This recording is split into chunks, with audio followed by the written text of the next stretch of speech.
Are we good? Are we back? The kitchen is backwards, is it? No, I forgot what the other one looks like. Spooky Sunday dinners, spooky Sunday dinners, spooky Sunday dinners. I still can't afford a theme song. Hey guys, for those of you that don't know, my name is Johnny Taylor and this is Spooky Sunday Dinners, where every Sunday, every other Sunday, when I'm late Monday, finally gonna make that Thursday announcement, we talk about a true crime case that I just really want to talk about while we make a fairly easy recipe. So, if true crime, cooking, and dark humor is your thing, you might want to hit that subscribe button below. Hey guys, I'm back. Sorry, we were moving. Moving sucks, but it's also awesome. And I know that that's confusing because the kitchen looks the exact same. If you want to know why, maybe I'll make a video about it. But we're back. And I'm very excited because this week is the first ever Spooky Sunday Dinners 2-part story. Don't worry, it'll make sense later. But yes, both this week's episode and next week's episode will be kind of somewhat connected. So you really probably should subscribe if you like what we're talking about. This week, we are going to be talking about one of my all-time favorite films and the craziness around it. Yeah guys, we're jumping into the cursed Exorcist film. And while it feels like the Exorcist film is America's child that they love but don't want to claim, I thought, what food could we pair with that? Taco Bell, America's other child that they love but don't want to claim. So while we talk about the cursed Exorcist film, we are going to be making a vegan Crunchwrap Supreme. I know, I'm proud. So I guess that means we all know what time it is. It's Karen disclaimer time. Karen, I'm exhausted. Shut up. Karen disclaimer number 1. These are not professional recipes. I don't have the nutritional facts and they aren't really for nutritional value. It's just what I feel like making that day. If you make this and you don't like it or you mess up and get sick, it's really not my fault. This isn't even my recipe. Again, not professional. Barely mediocre. Karen disclaimer number 2. This is Spooky Sunday Dinners. Emphasis on spooky. We talk about true crime, murder, disease, and all messed up things, while we sprinkle a nice little bit of comedy on top, because that's how I cope with being obsessed with something so very dark. If that offends you in any way, shape, or form, makes you want to pick up your phone to call, text, DM, or email me about how horrible it is and what a terrible person I am, just stop doing it. So yeah guys, a Crunchwrap Supreme. And really this idea came to me because while moving, I wasn't able to cook for us like every single night, which kind of killed me. But it introduced me to the infinite possibilities that are the Taco Bell down the street. So let's get into the ingredients that we're gonna use. As usual, they will be listed in the description down below. This is just so you don't get mad at me. First thing I have are actually some leftover refried beans. Now, disclaimer, like 50 to 60% of this recipe, I'm just going to be making with some leftover stuff I found in the fridge, which is why this is so easy. Can you even see them? You know what leftover frijoles look like. About 3/4 pound of impossible meat, both tortillas and tostadas. So my plan is to use the large tortilla to wrap it up and the mini tortilla to cover up that little centerpiece that always falls apart. We're going on the journey together, guys. I'm gonna be using our leftover taco night lettuce and tomato, as well as our about 1/4 of an onion diced and 3 cloves of garlic diced.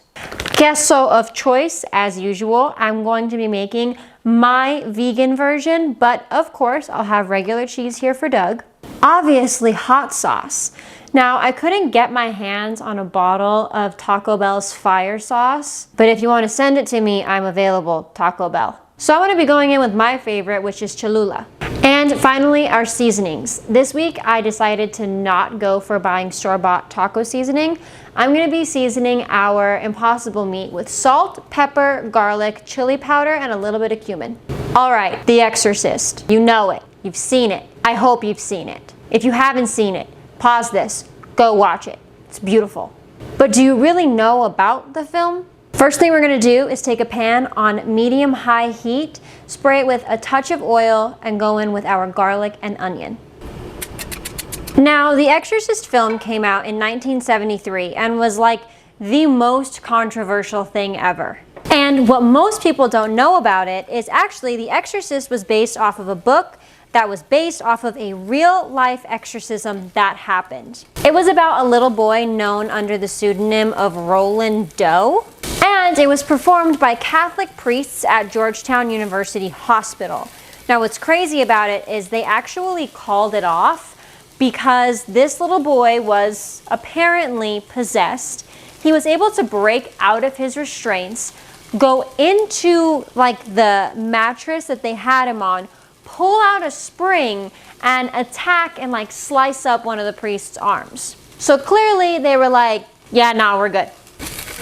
So we're already off to a great start with the story, but filming wasn't off to a great start. The filming of the movie itself was actually delayed for quite some time because the house set caught fire. You've seen that like most of it takes place in their home, which was actually a set.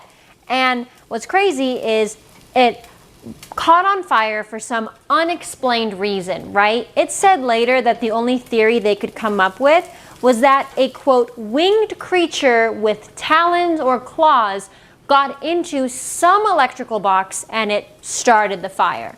That's not confirmed, and they're not even really sure how that creature could get in it. But I feel like it's very important that we note the whole set burned down except for Reagan's room, which, in case you don't know, that's where all of the possession and demon stuff happened. Her room was completely fine. Once our onion and garlic starts to become fragrant and kind of the onion loses its color, we are gonna go in with our impossible meat. And let me just remind you that they haven't even started filming yet, and they already have one burnt down set. Once we add our impossible meat in there, we're gonna go in with all of the seasonings I talked about earlier and that are listed down below. Be sure to be super, super generous with these seasonings, but I'm not gonna tell you how much to put. That's your thing. Live your life the way you want.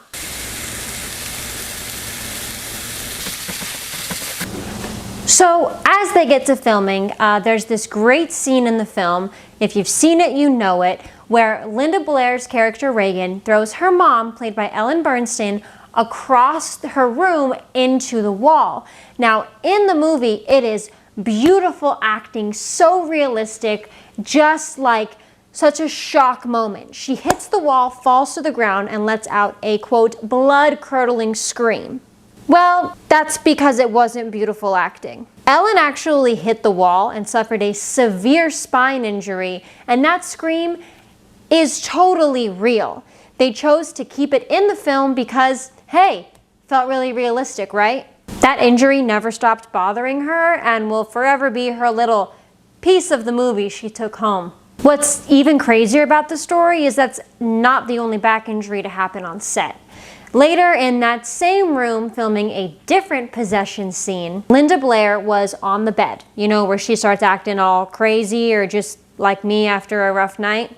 And some rigging broke. When that rigging broke, it actually threw her out of the bed next, and she suffered a pretty severe back injury after that as well. So I think it's safe to say that the demon in the room wasn't happy with what was going on. And now we're going to move to Mr. Jack McGowan.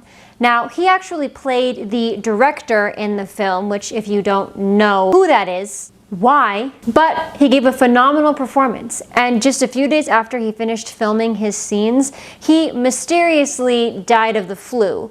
He was 54 years old, and it was very sudden, and they had no idea what was going on. Seems not that crazy, right? Well, maybe not, because the woman that played Mrs. Karras, who actually was a 89-year-old Greek woman who was discovered at like a restaurant or a deli to play this role, died just a few days later of, quote, natural causes.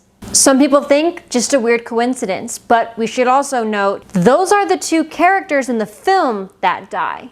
Some other really interesting tragedies that happened was mid-shooting, Linda Blair's grandfather also suddenly died. And on the first day of filming, Max von Sydow's brother actually died. But then, just a few days later, Jason Miller's son was hit by a motorcycle and nearly died himself. So once our meat is completely cooked, we're gonna go ahead and start to assemble our Crunchwrap Supreme. So to assemble this Crunchwrap Supreme, we're gonna go layer by layer, starting with our first layer being the large tortilla with our Impossible meat and cheese on top. I've got my tortilla ready.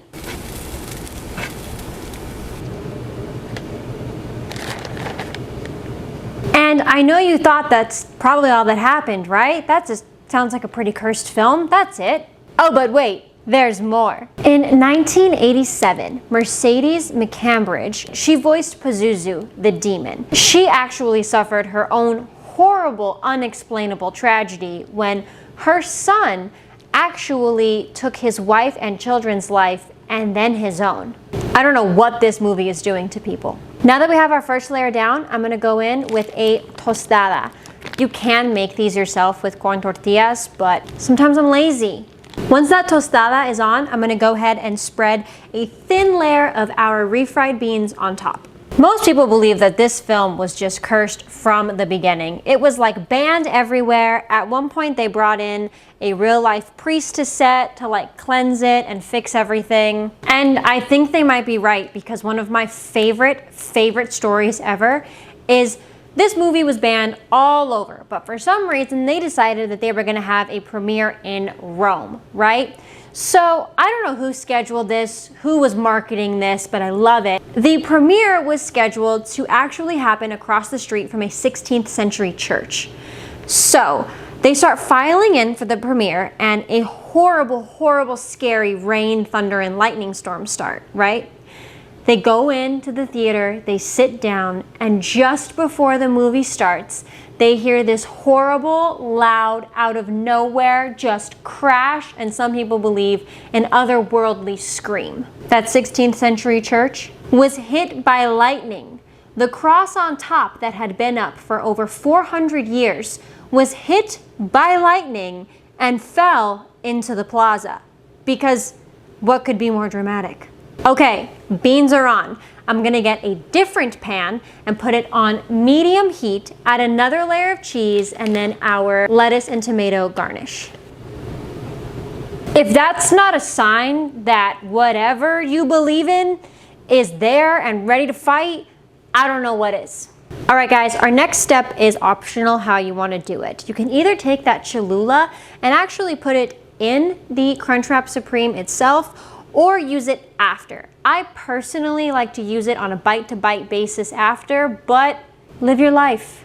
Okay, our last step, I swear. You can either take the center of a tortilla and cut it out yourself, or you can get these really cute little fajita tortillas, or what we used to call them when I was little, gorditas.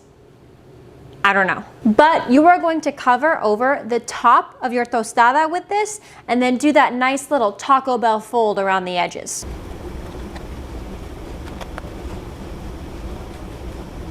You should be dealing with something like this. Once you got those folds, you're gonna place it folds down in that medium heat pan. It's a little bit harder to do than I thought. But no, you can't make this stuff up. This is what I need in a film. This was also one of the first films ever to use subliminal audio. So the reason you're watching this film, and I watched it very young and couldn't understand really why I was feeling so much anxiety and confusion while watching it, well, it was that subliminal audio, which happens to be behind the film while it's happening. There are actual sounds of swarms of bees, lions attacking, bears attacking, rushing water, things to just make your instincts go wild. I know, it's genius. And most people don't know, that's why that film doesn't really have a lot of jump scares, but is terrifying. All right, once it's been toasted on there, on that fold side down for a little under a minute, we're gonna go ahead and flip it and toast the other side. And finish off this story with what's gonna lead us into our part 2 next week. All right, guys, if you've seen this film, you know about the hospital scene, hopefully. And you know that Reagan actually gets a catheter put into one of her arteries. She goes into these crazy machines. They think something is wrong with her medically, right? It's gross and terrifying, and what's even more terrifying is that they used actual real hospital technicians from the NYU Med Center. Well, one of those real-life X-ray technicians happened to be 38-year-old Paul Bateson, who happened to be an active serial killer at the time. Yes, let it sink in while I take that off the stove. After all that cursed, horrible, unexplainable things, they were also just chilling with a serial killer on set. And guess who we're going to be talking about next week? Paul Bateson. Yeah, Paul Bateson himself. I mean, an active serial killer in a cursed film. These episodes are writing themselves for me at this point, you guys. But yeah, The Exorcist. It's a lot. I know this episode was really weird this week and kind of different, but I felt like we had to talk about the whole movie before we could talk about Mr. Paul. And what do you guys think? Have you even seen the movie? Did you already know all of this? Did I miss something? Coincidence? Demon? Are you gonna come back next week? And here we have it, guys. Our delicious vegan Crunchwrap Supreme.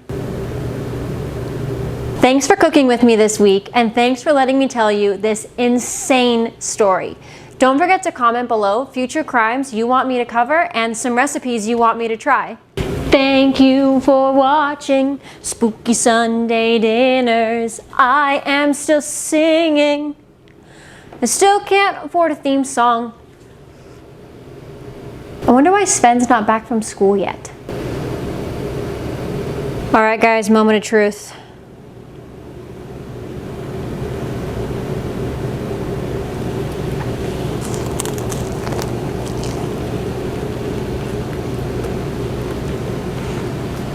I did it again.